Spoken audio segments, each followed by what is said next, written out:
DCP Shantanu Sinha বিশ্বাস, যার বাড়িতে কয়েকদিন আগেই আপনারা জানেন ইডি আধিকারিকরা পৌঁছে যান, তার বাড়ির পুকুর ঘিরে কিন্তু একাধিক প্রশ্ন উঠতে শুরু করেছে। পুকুরের চারপাশে রয়েছে সিসি ক্যামেরা। তাহলে কি এই পুকুরে এমন কিছু রহস্য লুকিয়ে রয়েছে যে কারণে সিসি ক্যামেরায় একেবারে গোটা পুকুরকে মুড়ে ফেলা হয়েছিল? তার মোবাইল ফোন কি এখানেই রয়েছে? এবং ইডি সূত্রে যে খবর পাওয়া যাচ্ছে, সম্ভবত এই পুকুরেও তার মোবাইলের খোঁজে তল্লাশি অভিযান চালানো হতে পারে।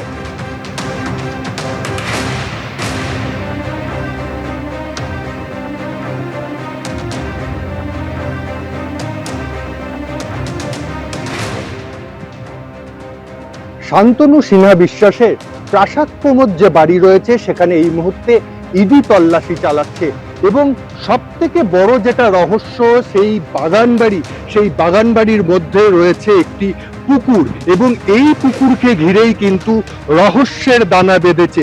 কারণ পুকুরের চারিদিকে সিসিটিভি ক্যামেরা দিয়ে মোড়ানো রয়েছে, যেদিকেই দেখা যাবে যে সিসিটিভি ক্যামেরা সেখানে রয়েছে।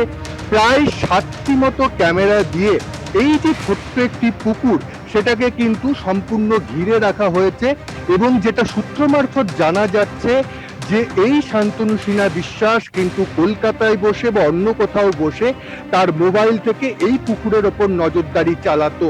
যেহেতু জীবন কৃষ্ণের সময় প্রাক্তন বিধায়ক তৃণমূলের, তার জীবন কৃষ্ণের দেখা গেছিল সে মোবাইল ফোনে জলে ফেলে দিয়েছিল, তার বাড়ির পাশে পুকুর রয়েছে, এখানেও কিন্তু সেই পুকুর রহস্যের দানা বাঁধছে এবং যেটা জানা যাচ্ছে যে এই পুকুরের দিকে কিন্তু নজর রয়েছে ইডির আধিকারিকদের। এবং এই এখন সব থেকে বড় প্রশ্ন যে এই পুকুরে কি তল্লাশি চালানো হবে?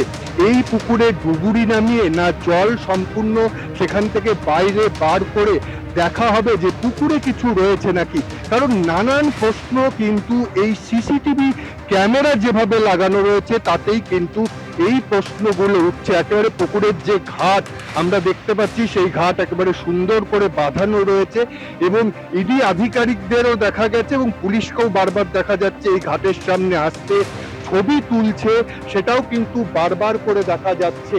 এবং এই মুহূর্তে যেমন এই যে বাড়ি রয়েছে, বাড়ির ভিতরে তল্লাশি চালাচ্ছে, মনে করা হচ্ছে যে বাড়ির ভিতর থেকে অর্থাৎ ঘর থেকে যদি কিছু তেমন না পাওয়া যায় তাহলে এই পুকুরের দিকেই নজর দেবে ইডি আধিকারিকরা।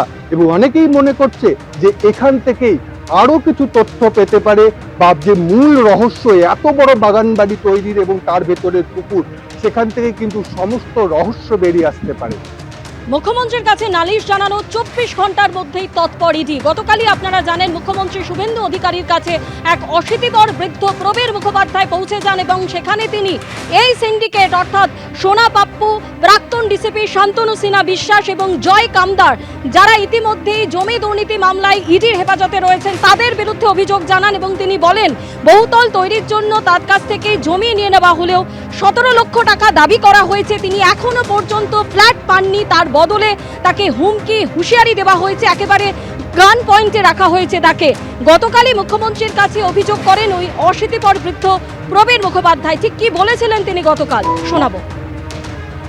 আমার 81 বছর বয়স, আর কদিন বা বাঁচব। আমি যাতে শেষ জীবনে আমার মাথার ছাদটা পাই। আমার নিজস্ব ঘর বাড়ি কিছু নেই, অন্য জায়গায় ভাড়াটে হয়ে আছি। আমি আমার মাথার ছাদটা চাই। সে প্রমোটার যে একজন বিখ্যাত শয়তান, সেটা বুঝতে পারিনি। তার নাম হচ্ছে জয় কামদার। এবিপি আনন্দ, এগিয়ে থাকে, এগিয়ে রাখে।